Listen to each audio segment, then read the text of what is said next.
monitoría, pues los cables de monitorización generalmente tienen diferentes colores.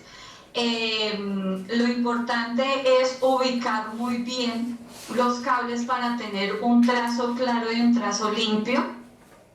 Como nosotros vamos a tener como campo quirúrgico la zona pectoral del paciente, pues lo ideal es no ocupar ese campo quirúrgico con parches ni con electrodos. Por eso la monitoría en estos procedimientos del marcapasos idealmente se debe hacer en la espalda, colocando de manera adecuada los electrodos, asegurarnos de que no tenemos interferencias en los trazos. Usualmente en las salas de hemodinamia hay mucha interferencia por tantos equipos que tenemos. Idealmente los monitores deberían conectarse en una toma única que no comparta conexión con otros equipos, y de esa manera podemos tener un trazo más limpio de los datos del paciente. El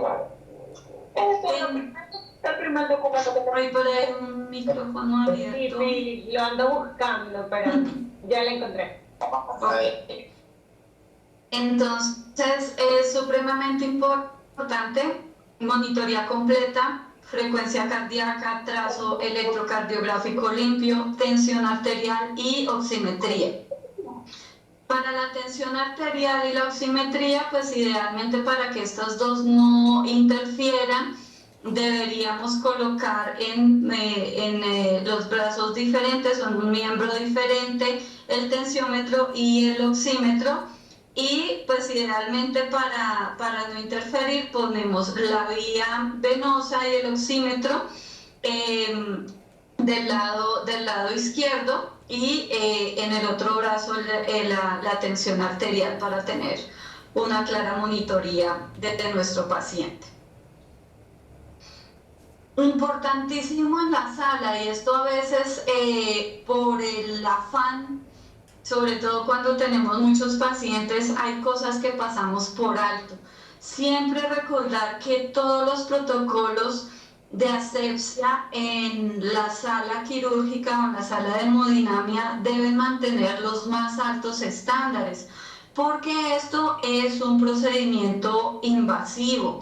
No es igual que un cateterismo. Vamos a abrir un acceso directo al corazón, vamos a tener una incisión bastante grande como es el bolsillo del marcapasos. Por lo tanto, la técnica aséptica y la esterilidad en la sala deben mantenerse con los más altos estándares, porque cualquier proceso que no se lleve de manera adecuada puede causar un riesgo para el paciente de infección, que pues obviamente no lo vamos a ver inmediatamente, sino que lo vamos a ver días, semanas, incluso hasta meses después, y va a hacer que el paciente pierda todo su sistema de marcapasos, porque si un bolsillo se infecta, esa infección puede avanzar por los electrodos hacia el corazón y volverse una infección también sistémica.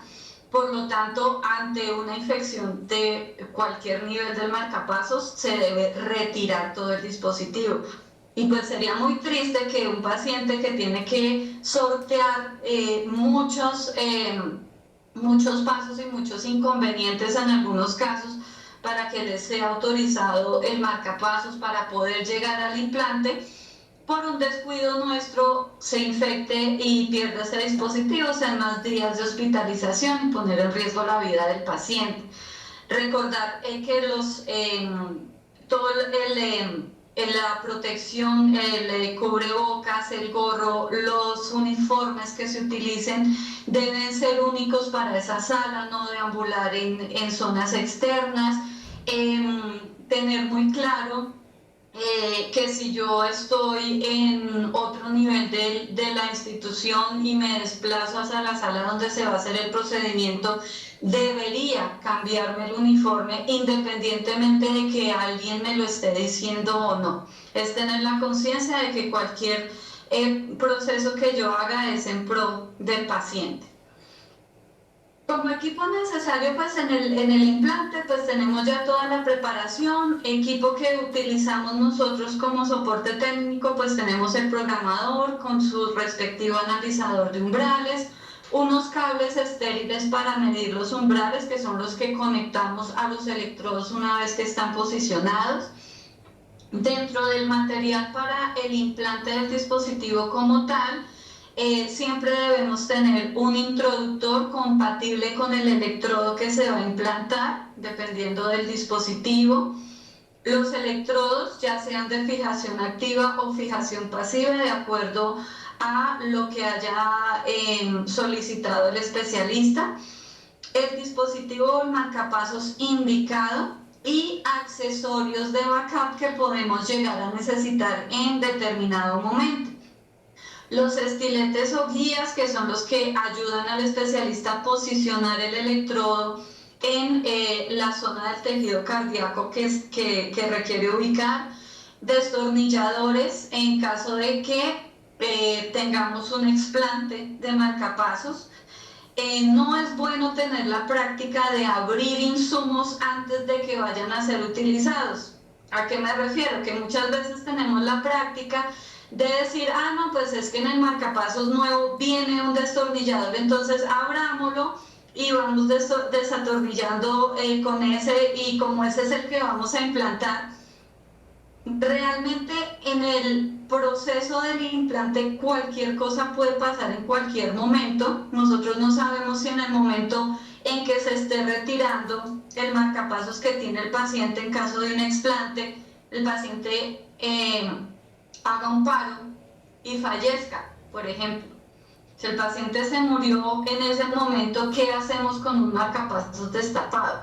Eso ya no se puede utilizar, como lo veíamos ayer, no está recomendado reesterilizar los dispositivos, entonces siempre tenemos que tener en cuenta estas cosas y no abrir insumos anticipadamente. Por ahí hay un dicho que dice que del afán no queda sino el cansancio. Hay que tener capuchones para cubrir en caso de que debamos dejar algún electrodo abandonado. Los electrodos que no funcionan generalmente se dejan abandonados solamente por indicaciones muy específicas, se retiran y no se retiran es porque toda la porción que haga contacto con tejido pues se va a endotelizar y esto no es tan fácil como guardar el sistema de fijación y retirar. Implica muchos riesgos para el paciente, por eso generalmente se dejan abandonados y no se deben dejar destapados porque eso es un sistema de conducción que va a poder producir interferencias con los cables nuevos que se implanten en el paciente. También pues debemos tener el material de backup por si algo llegara a suceder en el proceso. Para que ustedes lo puedan tener en cuenta, siempre pues como mínimo debemos tener el generador, el número de electrodos de acuerdo a las conexiones que tenga el generador de marcapasos y el número de introductores de acuerdo a los electrodos que se vayan a implantar. Usualmente pues entonces para un marcapasos unicameral tenemos un generador DDI, un electrodo y un introductor. Nuestros electrodos Tendril 2088 pasan por un introductor de 6 French. En algunos casos los especialistas prefieren utilizar un introductor un poco más grande para poder movilizar con más facilidad el electrodo. Por eso usualmente utilizan un introductor de 7 French. Si vamos a un implante de un marcapasos bicameral, pues tenemos el generador bicameral, porque allí vamos a poder tener las dos conexiones específicas, los dos electrodos y los dos introductores adecuados para los cables que vamos a implantar. Ya tenemos el paciente listo, ya hemos hecho todo el proceso de monitoría, de lavado del paciente, ya colocamos adecuadamente los campos y en ese momento pues se inicia ya el proceso como tal del implante del marcapasos. En la mayoría de instituciones se hace el implante de marcapasos con anestesia local. Entonces, simplemente el especialista hace todo su proceso de anestesia local en el sitio donde se va a hacer el bolsillo y las punciones. Y una vez ya está ese proceso, pues empieza con el acceso venoso para la introducción de los electrodos. Este acceso venoso tiene diferentes técnicas. Se puede hacer por medio de una punción o en algunos casos se hace por medio de una disección. La punción es la que se hace con todo el equipo del introductor, que son introductores Pillaway, para poder facilitar el retiro del introductor y el alojamiento del electrodo.